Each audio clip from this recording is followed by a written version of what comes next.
Bonsoir, bienvenue dans le Club Éco d'Objective News. Nous recevons ce soir Cyril Casabo, bonsoir. Bonsoir Jean-Christophe. Vous êtes le directeur général de l'hôtel Radisson à Blagnac, un hôtel qui a maintenant près de 18 mois.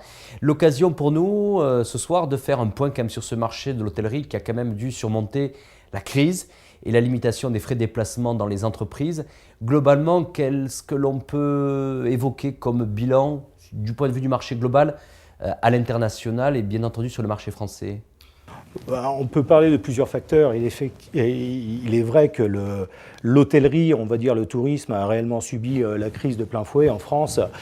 On a une occupation et un prix moyen qui a dans l'hôtellerie 4 étoiles et 4 étoiles luxe qui a réellement chuté.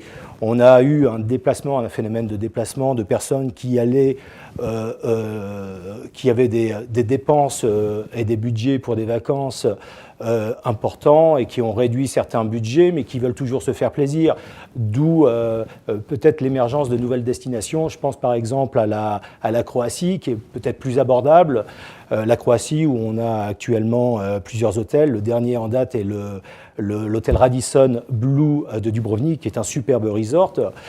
Ces hôtels-là accueillent des clients qu'ils n'auraient peut-être pas eu sans crise. Des clients qui seraient peut-être partis dans des destinations beaucoup plus lointaines avec des budgets beaucoup plus importants. Donc aujourd'hui, les gens, pour le loisir, veulent toujours se faire plaisir, mais aujourd'hui regardent bien sûr quel serait le meilleur rapport qualité-prix en fonction de la période. Quant à bien sûr la clientèle affaires, c'est une évidence. L'hôtellerie, on va parler du tourisme, puisque le tourisme fait partie, on y inclut l'aérien, on y inclut l'hôtellerie, on y inclut la location de voitures. Ça fait partie d'un poste d'économie importante pour une entreprise. L'hôtellerie, ça touche la communication. Une entreprise qui va économiser va réduire ses frais de communication, va réduire ses voyages, va réduire ses congrès, va réduire ses séminaires. Donc là, à nouveau, on est touché. L'aérien est touché, la location de voitures. Donc il y a eu réellement une chute très importante à laquelle on a dû faire face. Si je prends Toulouse, puisque nous sommes à Toulouse, Toulouse, c'est moins 18% d'occupation pour l'hôtellerie 4 étoiles et moins 16% dans le prix moyen. Et ce qu'on appelle le revenu par chambre disponible, qui est en fait l'équation des deux, donc le taux d'occupation et le prix moyen, on parle de moins 38%. Ce qui remet totalement en cause un business model aujourd'hui d'une exploitation d'un hôtel comme le vôtre. Vous êtes la première offre en termes de capacité de chambre, puisque vous avez près de 200 chambres, un grand nombre de salles de réunion. Est-ce qu'il a fallu réadapter totalement son offre ?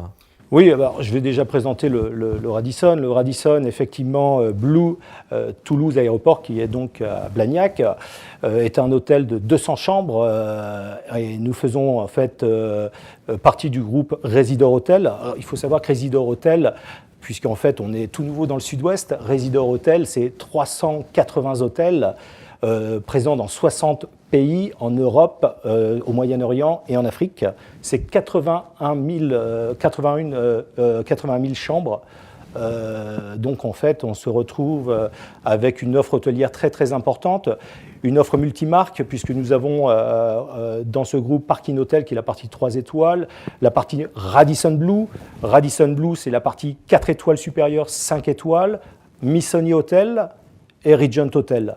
Donc la partie Radisson Blu Hotel, aujourd'hui c'est 125 hôtels en Europe, Moyen-Orient et Afrique et 28 000 chambres.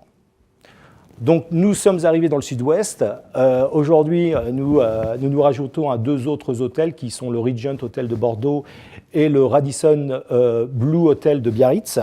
Nous sommes un hôtel de 200 chambres qui a ouvert donc en septembre 2008. Nous sommes la plus grosse capacité donc chambres et salles de réunion du département de Haute-Garonne. C'est un hôtel qui aujourd'hui est situé à côté de l'aéroport et c'est même l'hôtel qui est le plus près de l'aéroport.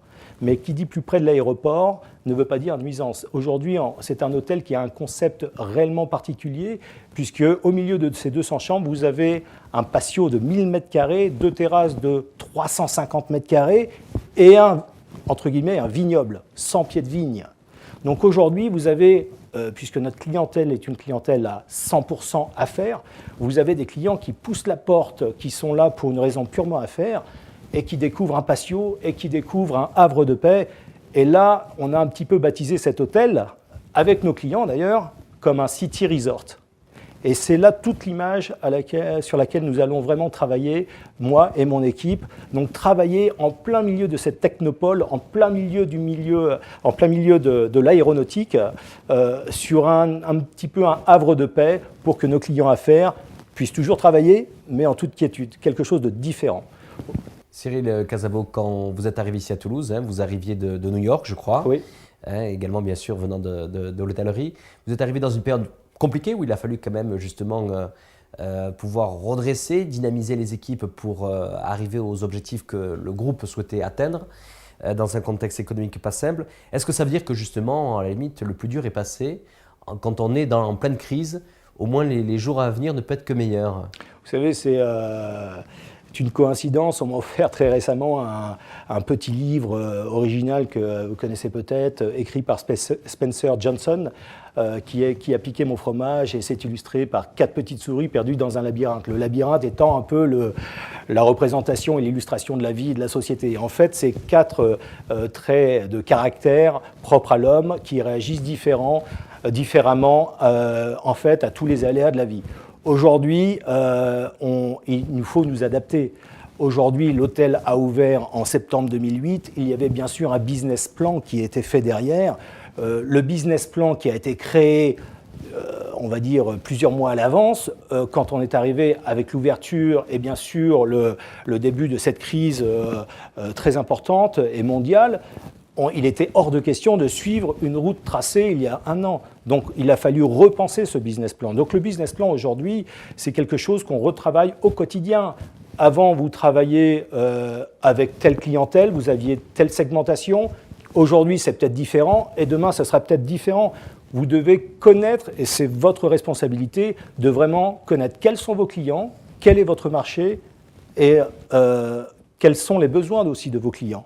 Donc aujourd'hui, c'est un travail que moi-même et mon équipe, nous faisons quotidiennement, c'est-à-dire est-ce qu'on est toujours en ligne, quitte à rechanger quelque chose qu'on a décidé la veille pour toujours pouvoir nous adapter au marché, nous adapter à la nouvelle demande et toujours prospérer avec notre hôtel. Cyril Casabo, dernière question, sans langue de bois, vous qui avez justement une entrée, une vision nouvelle de ce marché hôtelier toulousain, on parle souvent en disant que le marché toulousain est des fois en sous-capacité. Alors moi je vous pose la question aujourd'hui, est-ce que l'offre du marché hôtelier à Toulouse est en surcapacité ou en sous-capacité?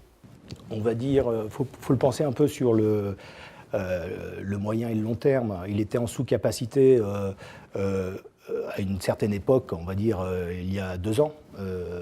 Il était en sous-capacité. Aujourd'hui, il y a la crise. Donc, comme on l'a dit, on a rationalisé de manière importante la fréquence, le voyage. Il y a eu des ouvertures d'hôtels importantes, dont je fais partie, avec mes 200 chambres. Mais aujourd'hui, vous et moi, vous savez que la crise va passer. Il va y avoir une reprise, donc ça va générer à nouveau une demande. Il y a sur Toulouse, et notamment Blagnac, le projet d'ouverture du centre de congrès. Il y a le Conservopol. Donc aujourd'hui, si on regarde Toulouse et ce qui se passe à Toulouse, on peut se retrouver à nouveau en sous-capacité. Donc c'est la réponse que je ferai à votre question. Le meilleur reste pour l'avenir. Le meilleur reste pour l'avenir. Je ferai juste conclure sur une chose, Jean-Christophe, si je peux. Il faut savoir que la crise est aussi, il faut y mettre du positivisme. Aujourd'hui, la crise permet de se repenser sa manière de travailler, repenser sa façon de travailler. Et l'hôtellerie, on fait un métier de passionné. On est là, l'hôtellerie, c'est un métier d'accueil. Quand tout va bien, un client mécontent, on va peut-être y porter une attention légère. Bon, il est vite remplacé. Mais aujourd'hui, un client qui est mécontent, c'est un client qui ne revient pas, qui en parle, et ça se voit. Donc aujourd'hui, c'est peut-être une opportunité de redonner des vraies valeurs, puisque j'ai choisi ce métier à l'âge de 10 ans. Aujourd'hui, ce qui me fait vivre et ce qui me fait lever tous les matins avec un sourire, c'est l'expérience que je vais pouvoir offrir à un client. Donc le souvenir et justement de créer certains ambassadeurs de mon hôtel. Merci Cyril Casabo d'avoir répondu à notre invitation. Merci beaucoup Jean-Christophe, merci Objectif News et à très bientôt.